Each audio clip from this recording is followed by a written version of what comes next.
Bible గ్రంథంలో నుండి 22వ కీర్తన 22వ కీర్తన 10వ వచనాన్ని చదువుకుందాం. 22వ కీర్తన 10వ వచనం. గర్భవాసనైనది మొదలుకొని నాకు ఆధారము నీవే, నా తల్లి నన్ను కన్నది మొదలుకొని నా దేవుడము నీవే. పిల్లల ఇక్కడ ఒక వ్యక్తి దేవునితో తన పుట్టుకను గురించి మాట్లాడుతూ ఉన్నాడు. కొన్ని సందర్భాల్లో ఈ 22వ కీర్తనలో యేసుక్రీస్తు ప్రభు జ్ఞాపకం చేయబడ్డాడు. మొదటి వచనంలో ప్రభువు పలికిన 4వ మాటను మనం చూస్తాం. ఇంకా కొన్ని వచనాలు యేసు ప్రభువుని గురించి ఈ కీర్తన 22లో రాయబడి ఉన్నాయి. అయితే దీన్ని మనం ఆత్మానుసారంగా ధ్యానం చేసుకుంటూ ఉన్నాం. గర్భవాసినైనది మొదలుకొని నాకు ఆధారము నీవే, నా తల్లి నన్ను కన్నది మొదలుకొని నా దేవుడవు నీవే. ఇది మనకు కూడా వర్తిస్తుంది ప్రియులారా. ఈ వచనాన్ని జ్ఞాపకం చేసుకున్నప్పుడు ఇందులో 2 భాగాలు అనేటువంటివి మనకు కనిపిస్తాయి. మొదటిది జన్మించక ముందు, రెండవది జన్మించిన తరువాత. మొదటి వరుసలో ఏమని చెప్తున్నాడు? గర్భవాసినైనది మొదలుకొని అంటున్నాడు. అంటే పిండముగా తల్లి గర్భములో ఆ నివాసము మొదలైనటువంటి క్షణము నుండి తల్లి గర్భములో నుండి బయటకు వచ్చేంత వరకు దేవుడే ఆధారము అంటున్నాడు. అది మొదటి భాగం. రెండవ భాగంలో నా తల్లి నన్ను కన్నది మొదలుకొని, అంటే గర్భం నుండి బయటకు వచ్చేసాడు. కన్నది మొదలుకొని నా దేవుడవు నీవే. కనుక 2 భాగాలు ఇక్కడ మనం చూస్తాం. జన్మించక ముందు, జన్మించిన తరువాత. గర్భవాసినైనది మొదలుకొని నాకు ఆధారము నీవే. తల్లి గర్భములో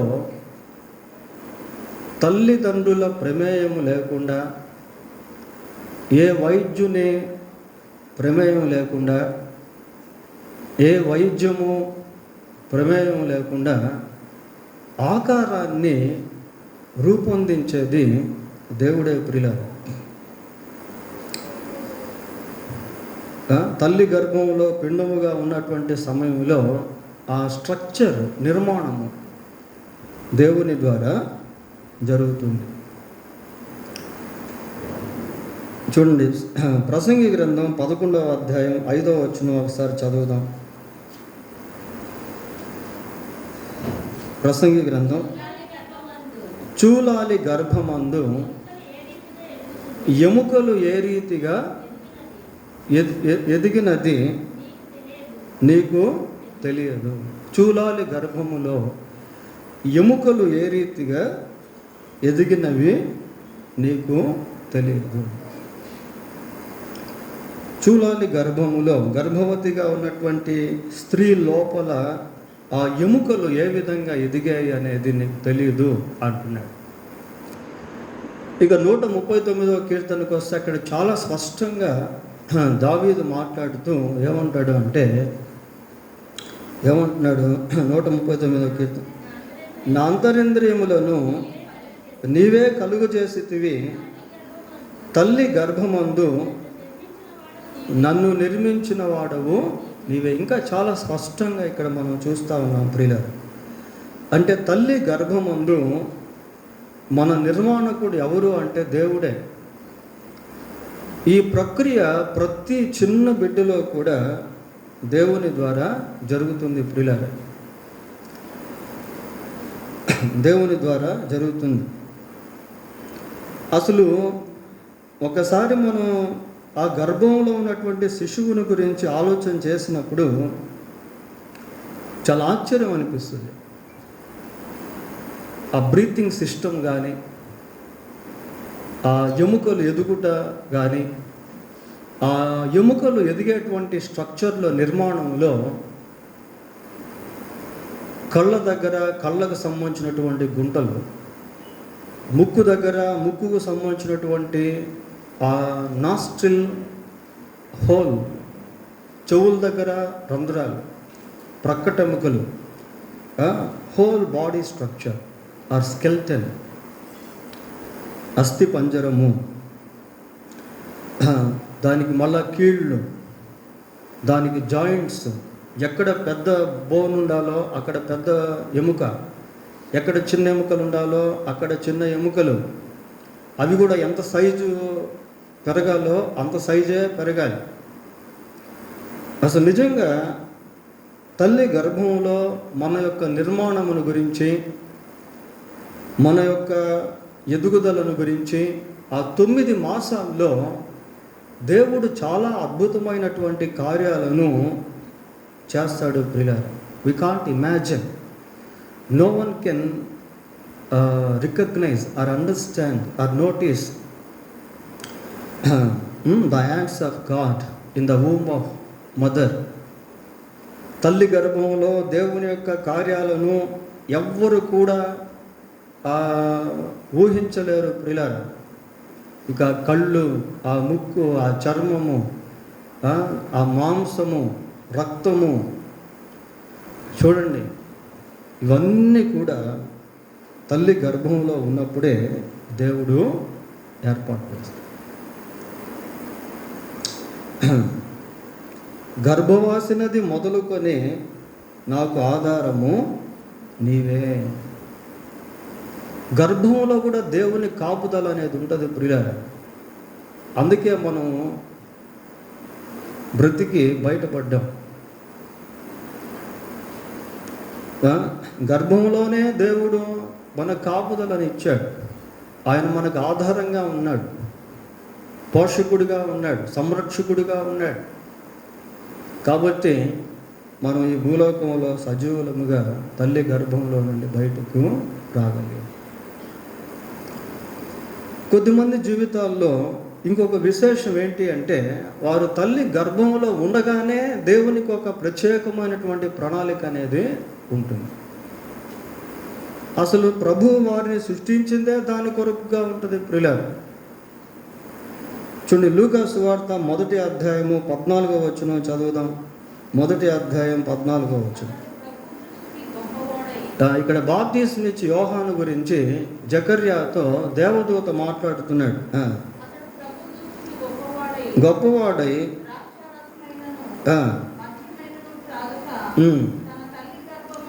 తన తల్లి గర్భమున పుట్టినది మొదలుకొని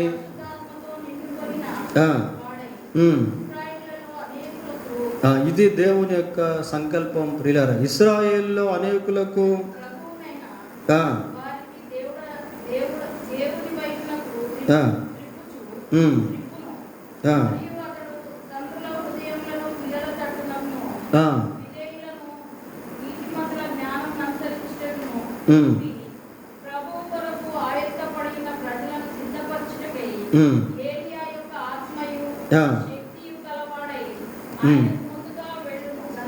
చాలు చాలు ప్రియులారా. బాప్తిస్మిచ్చి యోహాను గురించి దేవుడు ముందుగానే తన సంకల్పాన్ని కలిగి ఉన్నాడు. అంటే అప్పటికి అసలు ఎలిజబెత్ గర్భవతి కాలేదు, ఇంకా యోహాను పుట్టలేదు. పుట్టక ముందే యోహాను విషయంలో దేవుని యొక్క ఉద్దేశం ఏమైతే ఉందో అది ఇక్కడ దేవదూత బయలుపరిచాడు.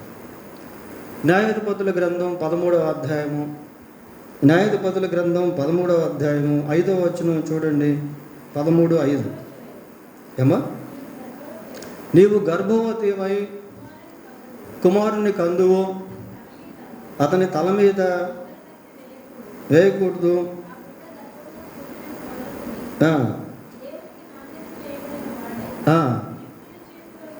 ఫిలిష్తీయుల చేతిలో నుండి ఇశ్రాయేలీయులను రక్షింప మొదలుపెట్టింది. That is the purpose of God towards Samson. సంసోను విషయంలో దేవుని యొక్క ఉద్దేశం అది ప్రియులారా. అప్పటికి ఆమె గర్భవతి కాలేదు, ఆమె కుమారుడు జన్మించలేదు. జన్మించక ముందే జన్మించబోయే కుమారుడు విషయంలో దేవుని యొక్క ఉద్దేశం ఏదైతే ఉందో దాని గురించి ఇక్కడ మనము చూస్తాము. కనుక కొద్దిమంది జీవితాల్లో దేవుడు తల్లి గర్భంలో ఉండగానే వారి పట్ల ఆయన ఉద్దేశాలను కలిగి ఉంటాడు. వాటిని తర్వాత నెరవేరుస్తాడు ప్రియులారా. సరే, రెండవ భాగానికి వద్దాం. రెండవ భాగంలో ఏమనుంది? నా తల్లి నన్ను కన్నది మొదలుకొని నా దేవుడవు నీవే. నా తల్లి నన్ను కన్నది మొదలుకొని అంటే ఏ క్షణంలో అయితే మనం ఈ లోకంలో జన్మిస్తామో ఆ క్షణమును గురించి మాట్లాడుతున్నాడు. నా తల్లి నన్ను కన్నది మొదలుకొని నా దేవుడవు నీవే. శిశువు తల్లి గర్భంలో నుండి బయటకు వచ్చిన తర్వాత హీ డజంట్ అండర్స్టాండ్ ఎనీథింగ్. ఆ శిశువుకి అసలు ఏమీ తెలియదు ప్రియులారా. ఇంకా చెప్పాలంటే తన తల్లి ఎవరో కూడా తెలియదు, తన తండ్రి అంటే ఎవరో కూడా తెలియదు. అంటే గ్రహింపు లేని స్థితిలో ఆ శిశువు తల్లి గర్భంలో నుండి బయటకు వచ్చిన తర్వాత కలిగి ఉంటుంది. He doesn't know what is going on, who is their parents, వారి తల్లిదండ్రులు ఎవరో, అసలు ఏం జరుగుతుందో ఈ విషయాలు శిశువులకి ఏమాత్రము తెలియదు ప్రియ. అయితే ఇక్కడ ఏమంటున్నాడు అంటే నా తల్లి నన్ను కన్నది మొదలుకొని నా దేవుడవు నీవే. అంటే ఈ మాటలు చెప్తున్నాడు అని అంటే పుట్టిన వెంటనే చెప్పిన మాటలు కాదు ఇవి. ఒక సర్టన్ ఏజ్ వచ్చినప్పుడు ఆ గ్రహింపు ఎప్పుడైతే దావీదు కలిగిందో అప్పుడు ఈ మాటలు చెప్తా ఉన్నాడు. సో ఇక్కడ మనం గమనించాల్సింది ఏంటి అంటే having the knowledge of God, దేవుని కూర్చున్నటువంటి జ్ఞానాన్ని ఎవరైతే కలిగి ఉంటారో వాళ్ళే ఈ మాటలు చెప్పగలుగుతారు. ఒక నాస్తికుడు ఈ మాట ఎంత మాత్రమో చెప్పలేడు ప్రియులారా. ఎందుకు అంటే అతనిలో ఉన్నటువంటి జ్ఞానము దేవుణ్ణి పక్కన పెట్టినటువంటి జ్ఞానం. కనుక నా జన్మకు దేవుడు కారకుడు అనే నాస్తికుడు ఎప్పుడూ చెప్పలేడు. ఏంది, ఈవెన్ పెద్దవాడైన తర్వాత కూడా, వయసులో పెద్దవాడై తెలివితేటలు వచ్చి జ్ఞానం వచ్చి బాగా చదివి మంచి ఉన్నత స్థితిలో నాస్తికులు ఉన్నారనుకోండి, అయినా కూడా వాళ్ళు ఈ మాట చెప్పలేరు. నా ఉనికికి కారణం దేవుడు అని చెప్పలేరు. ఎందుకంటే they have know the knowledge of God. శాస్త్రవేత్తలు ఉన్నారు చాలామంది, వాళ్ళ యొక్క నాలెడ్జ్ అంతా ఎలాగుంటుందంటే జ్ఞానము భౌతిక సంబంధం, అక్షర సంబంధమైన జ్ఞానం ఉంటుంది. ప్లేటో కానివ్వండి, అరిస్టాటిల్, వాళ్ళంతా వాళ్ళు శాస్త్రవేత్తలు కాదు కానీ వాళ్ళు శాస్త్రవేత్తలు కాదు కానీ వాళ్ళు మామూలుగా జ్ఞానవంతులు, తర్కవాదులు. దే డోంట్ యాక్సెప్ట్, అట్లాంటి వాళ్ళు నమ్మరు. అయితే ఈ వ్యక్తి కీర్తనకారుడు లేక దావీదు దేవుని గురించి అంత చక్కగా రాస్తున్నాడు. కారణం ఏంటి అంటే దేవుని గురించినటువంటి జ్ఞానాన్ని దావీదు కలిగి ఉన్నాడు. ఇది మోస్ట్ ఇంపార్టెంట్ ప్రియుల. మనం ఏదైనా కూడిక ఏర్పాటు చేసుకున్నప్పుడు, లేక మనం ఏదో సమయంలో దేవుని సన్నిధికి వచ్చినప్పుడు, లేదా మనం బైబిల్ చదువుతూ ఉన్నప్పుడు దేవుని గురించినటువంటి గ్రహింపు, జ్ఞానం అనేటువంటిది మనకు లేకపోతే మన ఉనికిని గురించిన గ్రహింపు కూడా మనకు ఉండదు. ఏదో జన్మించాము, జీవించాము, మరణించాము అన్నట్టుగానే ఉంటుంది. ప్రసంగి గ్రంథం 12వ అధ్యాయము మొదటి 2 వచనాలు చూడండి.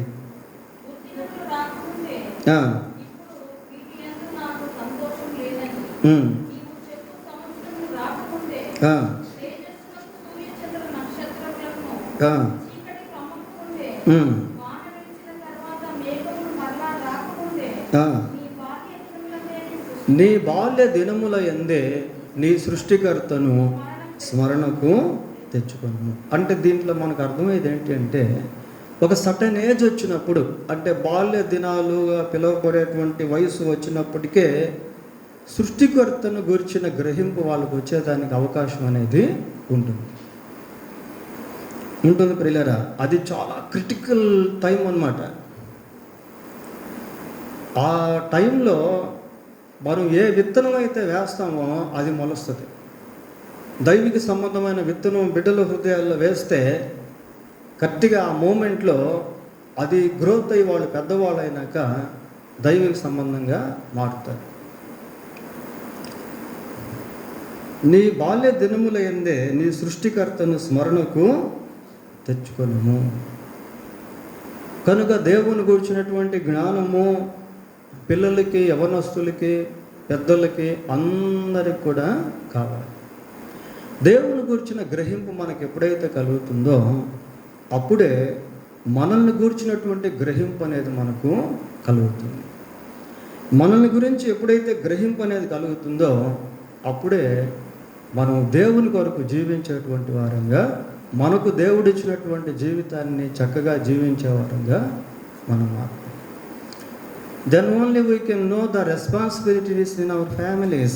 Whenever we know about God, when we have the knowledge of God, దేవుని యొక్క జ్ఞానాన్ని కలిగి ఉన్నప్పుడే మన కుటుంబాలను కూడా మనం చక్కగా కట్టుకోవాలి. హోషేయ గ్రంథం 6వ అధ్యాయము 3వ వచనం చూడండి. హోషేయ గ్రంథం 6వ అధ్యాయము 3వ వచనం. యెహోవాను గూర్చిన జ్ఞానము సంపాదించుకొందుము రండి. యెహోవాను గూర్చిన జ్ఞానము సంపాదించుకొందుము రండి. సంపాదించుకొనుటకు ఆయనను అనుసరించుదుము రండి. ప్రియులారా, ఈ వచనంలో చాలా శ్రేష్టమైనటువంటి నిగూఢ భావన అనేది దాగి ఉంది. ఇంకోసారి చదవండి.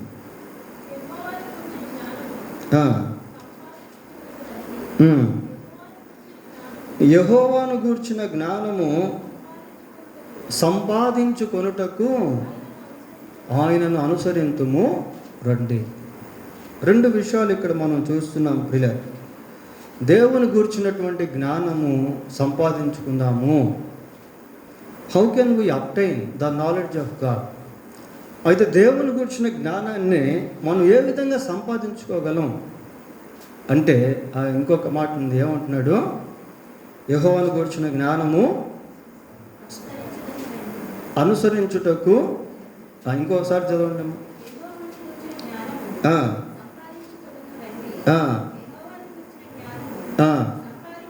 అది యెహోవాను గూర్చిన జ్ఞానము సంపాదించుకొనుటకు ఆయనను అనుసరింతుము రండి.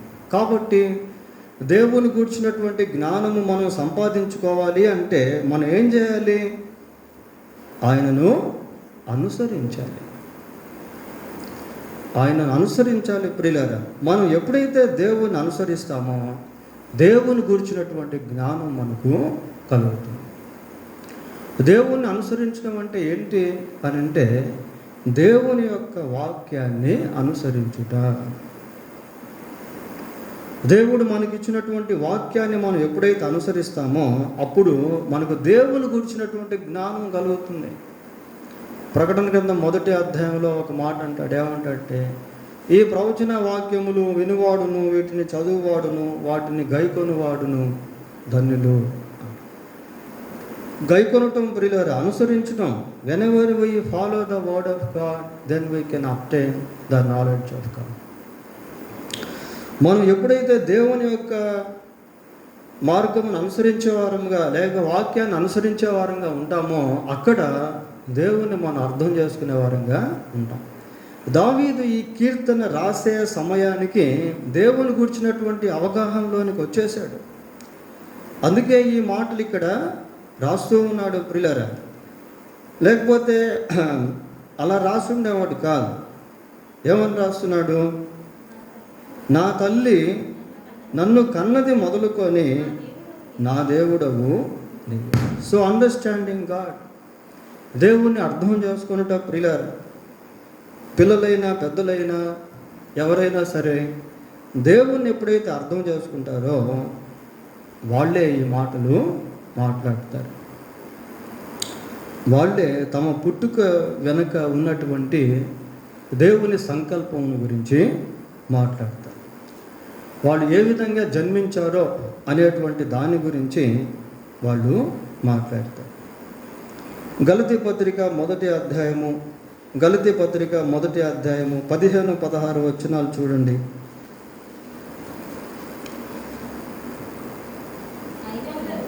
అయినను తల్లి గర్భమునందు పడినది మొదలుకొని నన్ను ప్రత్యేకపరిచి. చూడండి ప్రియులారా, మనం ఇందాక ఈ 22వ కీర్తన 10వ వచనంలో ఏదైతే చదివామో దానికి రిలేటెడ్గా లేక దానికి సిమిలర్గా ఈ మాటలు మనము చూస్తూ ఉన్నాం. నా తల్లి గర్భము పడినది మొదలుకొని నన్ను ప్రత్యేకపరిచి తన కృపచేత నన్ను పిలిచిన దేవుడు. చాలు. ఎవరు చెప్తున్నాడు ఈ మాటలు? పౌలు చెప్తున్నాడు. ప్రియులు ఏమని చెప్తున్నాడంటే, తల్లి గర్భమునందు పడినది మొదలుకొని నన్ను ప్రత్యేకపరిచి. అప్పుడు తెలుసా పౌలుకి ఈ విషయం?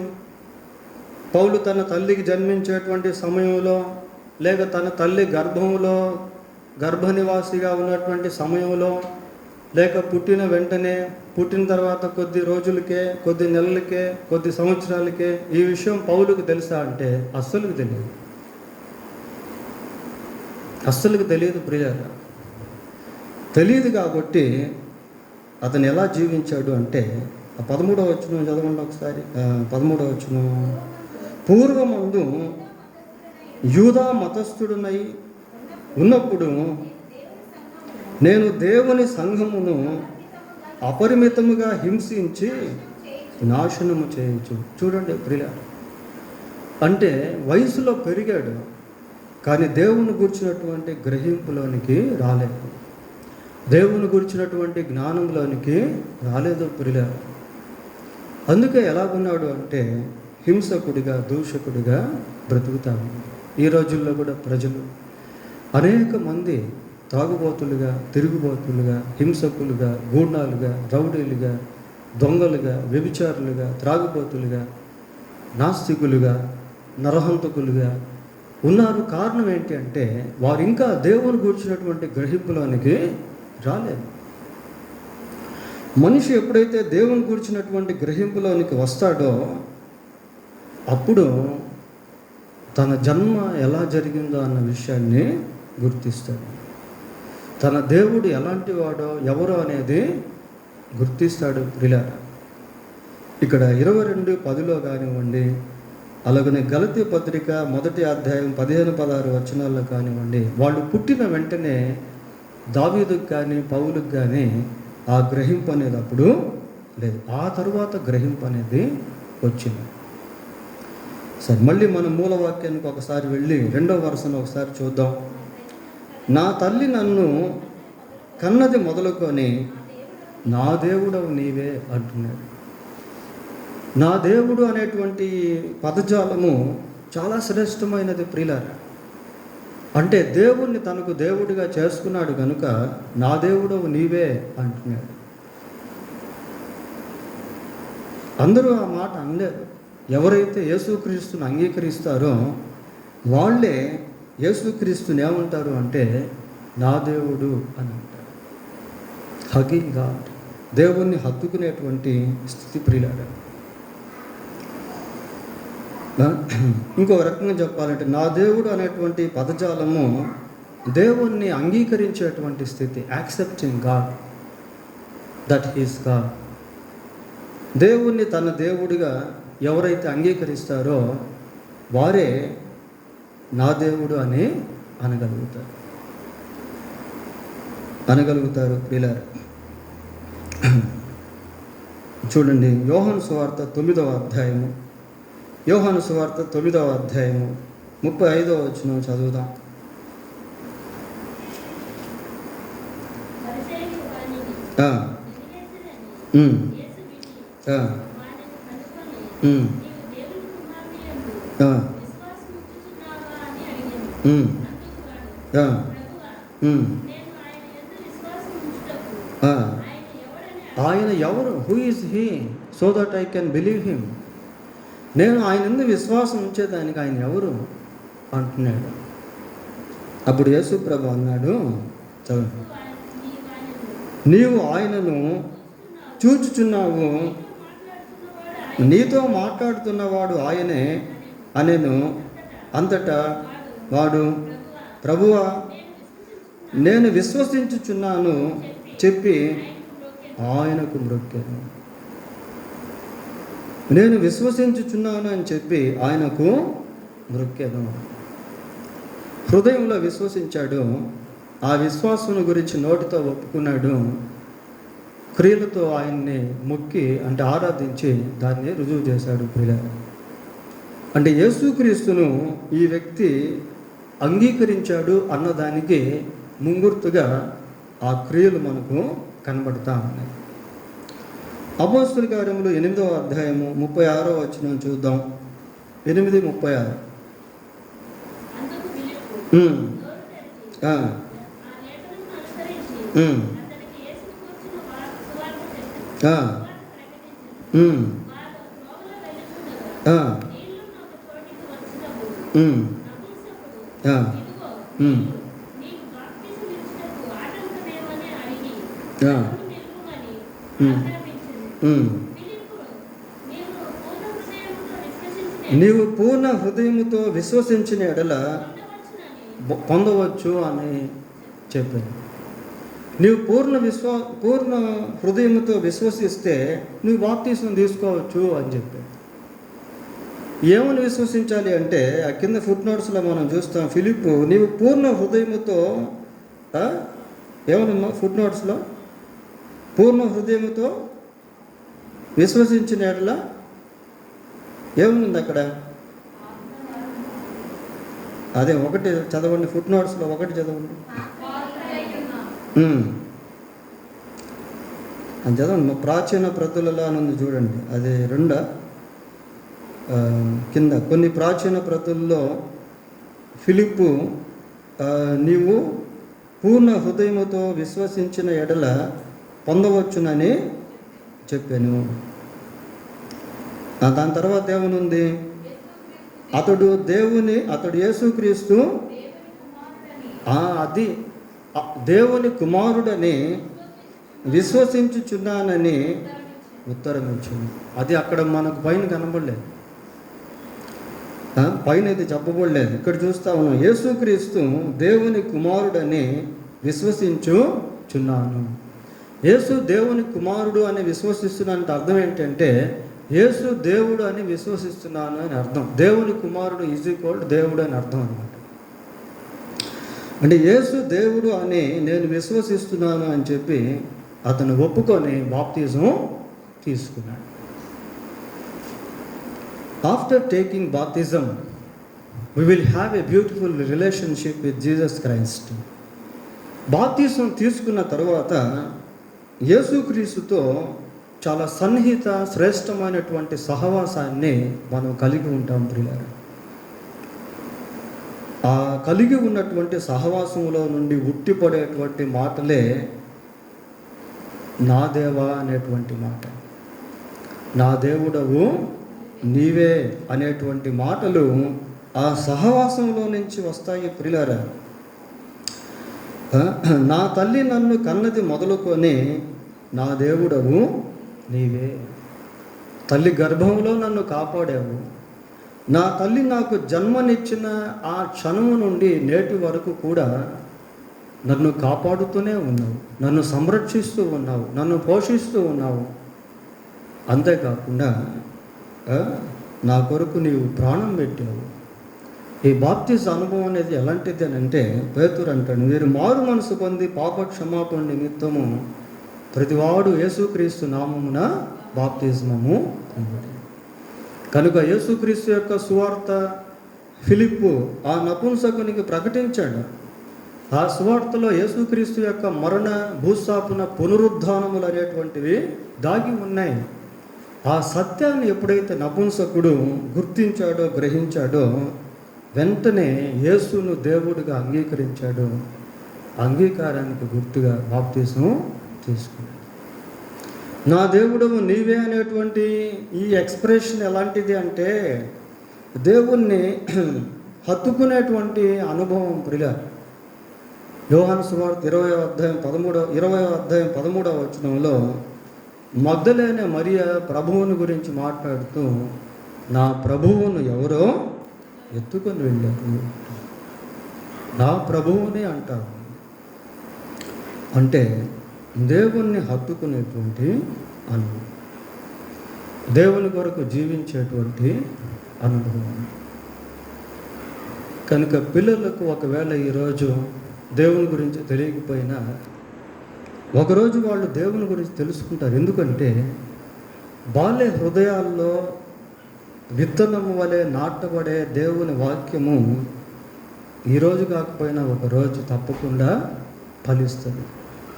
దావీదు కానీ పౌలు కానీ వారు బాల్యకాలంలోనే దేవుని గురించినటువంటి అవగాహనలోనికి సంపూర్తిగా రాలేదు ప్రియులారా. In course of time, after they grow in age, వయసులో పెరిగిన కొలది దేవుని గురించిన అవగాహనలోనికి వచ్చారు.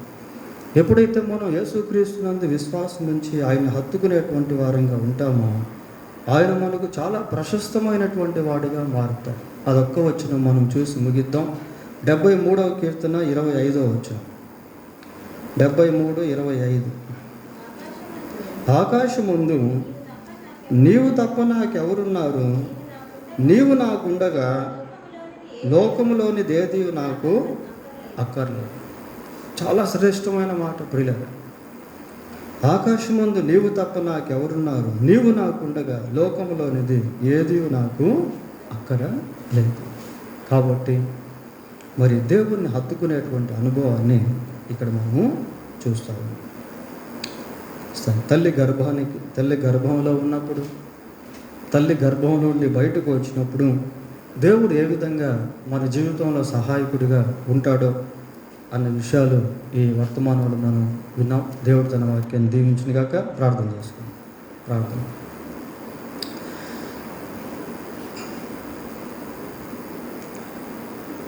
పరిశుద్ధుడైన మా దేవా, మీకు వందనాలు, స్తోత్రాలు చెల్లిస్తూ ఉన్నాం.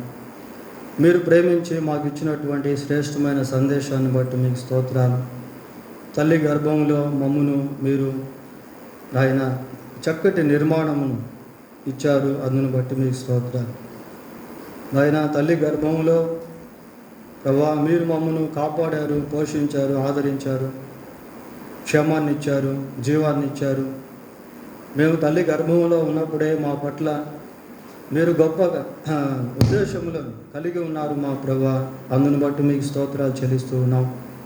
తల్లి గర్భమును నుండి బయటపడినది మొదలుకొని నేటి వరకు ప్రభా మీరు మాకు ఇచ్చిన కాపుదలను బట్టి, ఆరోగ్యాన్ని బట్టి, నెమ్మదిని బట్టి మీకు స్తోత్రాలు. అంతేకాదు నాయన ప్రభా, మా సృష్టికర్తవు నీవే అని, మా నిర్మాణకుడవు నీవేనని, మా రక్షకుడవు నీవేనని ప్రభా మీ వాక్యము ద్వారా పలుమార్లు మాతో మాట్లాడుతూ వస్తున్నారు. అందుని బట్టి మీకు స్తోత్రాలు.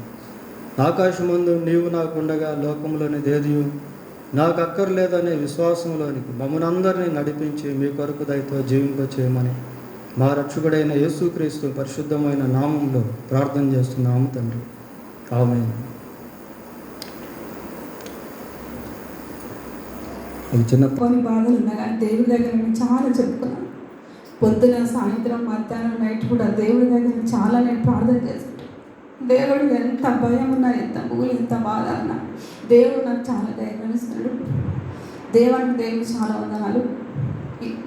నా భర్త అయితే చర్చికి రానిక మాత్రం వీలుగా ఈ మధ్యన అవుతలేదు జగన్ గారికి. ఈరోజు కూడా వస్తాను, రాలే. మొన్న వెళ్ళింది డ్యూటీకి. మా అత్తమ్మ హాస్పిటల్లో మా అత్తమ్మకి ఆమెకు నిన్న మనకు అసలు నడవనికనే వస్తలేదు. ఆమెకు నడవనికి వస్తలేదు. నిన్న మధ్యాహ్నం హాస్పిటల్ తీసుకోవాలి. నా భర్త అట్నే ఈరోజు ఇంటికి వస్తుండే రాలేదు, మందిరంలోకి వస్తుండే రాలేదు. మా అత్తయ్య దగ్గర ఉన్నాడు. ఆమె కొంచెం మాట కూడా మెల్లే మాట్లాడుతుందంట, చాలా కొంచెం సీరియస్ ఉందంట. మామూలుగా సూత్రంలో ఆయన రాకుంటే మందిరంలో చాలా బాధ వేస్తుంది. మా అబ్బాయి రాలేదు, నా భర్త రాలేదు. జగన్ గారు వాళ్ళ కోసం మీరు ప్రార్థన చేయండి. అక్కలు అన్న వాళ్ళందరూ దేవుడు ఎన్నో మాకు ఎన్నో మేలు చేసిండు. చాలా స్తోత్రం ఆయనకు, అయ్యగారికి అమ్మగారికి వందనాలు.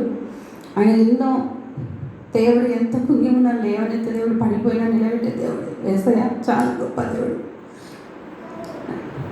యెషయా గ్రంథంలో 45 వాక్యంలో ఉంటుంది. 2వ విషయంలో మెత్తగా ఉన్న సమయంలో సలహాలు పలికితే ముందుగా పోతూ మెత్తగా ఉన్న సలహాలు చేసే దేవుడు, ఇత్తడి తలుపున ఇప్పటి గడిన విలగొట్టే దేవుడు, గొప్ప దేవుడు ఆయన. 3 పిలిపిల పత్రికలో 3వ అధ్యాయంలో ఉంటుంది. పిలిపి పత్రిక 3వ అధ్యాయంలో 2వ అధ్యాయంలో 4వ అధ్యాయం ఉంటుంది. నన్ను బలపరచేవారు నేను సమస్తం చేయగలను అన్న దేవుడు ఆయన. స్తోత్రములు. మత్తయి సువార్తలో 11వ అధ్యాయంలో 28 ఉంటుంది. కుంగి ప్రయాసపడి భారం మోసుకొని సంవత్సరం వెళ్ళారు, నా ఇద్దరు నీ విశ్వాసం ఇస్తానన్నాడు. దేవుడు నన్ను ఎంతో బలపడుచును. ఆయన ప్రతి ఒక్క పాపులను, ప్రతి ఒక్క రోగులను స్వస్థపరిచే దేవుడు ఆయన. మనం తప్పు తెలివిగా చేస్తే దేవుడు ఒప్పుకుంటాడు, తెలిసి చేస్తే ఒప్పుకోడు. ఒక్కసారి 2 సార్లు తప్పులు చేసినా దేవుడు మన తెలిసి చేస్తే ఒప్పుకోడు, తెలివిగా చేస్తే. తెలిసి చేస్తే ఒప్పుకున్నా, తెలివిగా చేసినా ఒప్పుకుంటాడు దేవుడు. ఆ దేవుడితో యేసయ్యతో విశ్వాసంతో జ్ఞానంతో ఉంటే పిల్లల విషయంలో, భర్త విషయంలో అన్నింటిలో తగ్గి ఉంటే ఆ దేవునికి ఇష్టం చాలా. యేసయ్య చాలా. నన్ను ఎన్నో బాధలు ఉన్నాను నన్ను మాత్రం దేవుడు నన్ను ఎంతో బలపరిచాడు. నేను ప్రతి అందరికి భయపడేదాన్ని. మా అత్తగారి అందరికీ నేను భయపడి వాళ్ళను కనిపిస్తేనే నేను ఎంతో భయపడి కుమిలిపోయి బాధపడేదాన్ని. కానీ దేవుడు నన్ను ఎన్నో విషయాల్లో దేవుడు ధైర్యాన్ని ఇచ్చాడు. ఇంత ధైర్యం నాకు ఆ దేవాది దేవునికి, ఆ పరలోక తండ్రికి స్తోత్రములు, లెక్కలేని స్తోత్రములు. ఆయన దేవానికి చాలా స్తోత్రం లేదు. పద్ధతి నన్ను మీ వాక్యం నన్ను చదువుకుంటున్న రోజు 2 అధ్యాయాలు చదువుకుంటాను నేను. నా భర్త కోసం, నా పిల్లల కోసం, మా 2వ అబ్బాయి కోసం, అందరి కోసం ప్రార్థన చేస్తాను. దేవుడు పతొక్క దుష్టశక్తులను, పతొక్క సాతాలను, మా చుట్టూ ఉన్న సాతాలను, దుష్టులను గద్దిస్తున్నాడు నా ప్రార్థన వల్ల.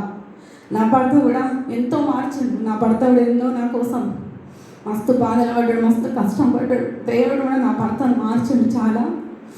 దేవుడికి స్తోత్రములు. ఆయన కూడా త్వరగా మంచి వాక్యాన్ని వింటందుకు మందిరం రాగలగాలని ప్రార్థన చేస్తాను. మీరు కూడా ప్రార్థన చేయండి అక్కలు అన్నలందరూ. ఆయన కూడా మారు మనసు పొంది, ఆయన గ్రహింపు రక్షణ పొంది, మారు మనసు పొంది బాప్తిస్మం పొందితే నాకు ఆయనకు అదొక అంతకన్నా సంతోషం నాకు ఏది ఉండదు. మా అబ్బాయి కూడా సండే స్కూల్ రావాలని ప్రార్థన చేస్తున్నాను. మీరు కూడా చేయండి. నాకు మీకు తప్ప నాకు ఎవరు లేదు. సంఘం తప్ప, అయ్యగారు అమ్మగారు తప్ప నాకు ఎవరు ఎక్కువ గారు. దేవునికి స్తోత్రము. ఆయన పరలోక తండ్రికి చాలా లెక్కలేని స్తోత్రం. ఈ చిన్న వాక్యాన్ని అయ్యగారి అమ్మగారు నన్ను తేవించినాక, అయ్యగారు తేవించినాక, అమ్మగారు తేవించినాక, ఈ చిన్న సాక్ష్యం నన్ను తేవించినాక అందరికీ వందనాలు. హల్లెలూయా.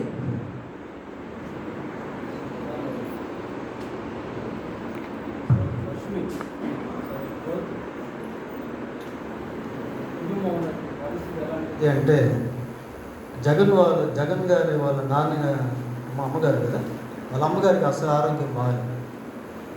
జ్యోతి వాళ్ళ అత్తగారు, ఆమెకి ఆరోగ్యం బాగాలేదు. దానికోసం ఎంతో ప్రార్థన చేస్తున్నాం. She's in critical position. ఒక రకంగా చెప్పాలంటే హాస్పిటల్ అడ్మిట్ అయింది. డాక్టర్లు అయితే నమ్మకం లేదు అనేటువంటి విధంగా చెప్పున్నారు. ఇది ప్రార్థన చేస్తున్నాం ఆ తల్లి విషయంలో. ఇందాక కూడా నేను ప్రార్థన చేశాను, ఫోన్లో నాకు చెవి దగ్గర పెట్టి ప్రార్థన చేశాం. ఈ కుటుంబం రక్షింపబడాలి. కుటుంబంలో జ్యోతి మాత్రమే యేసుక్రీస్తునందు విశ్వాసం ఉంచి బాప్తిస్మం తీసుకుంది. జగన్ గారు కూడా మారు మనసు పొందాలా, రక్షణ పొందాలి. కుమారుడు యోగి కూడా మారు మనసు పొందాలా. ఈ కుటుంబం కొరకు ప్రత్యేకంగా ఈ కుటుంబ ప్రార్థనలో జ్ఞాపకం చేసుకోవాల్సిందిగా మనం చేస్తున్నాం. సరే, ఇప్పుడు ఈ కేక్ కటింగ్ ఉంటుంది. పాప పూజ మరియు జ్యోతి ఇద్దరు ముందుకు వస్తారు. రండి.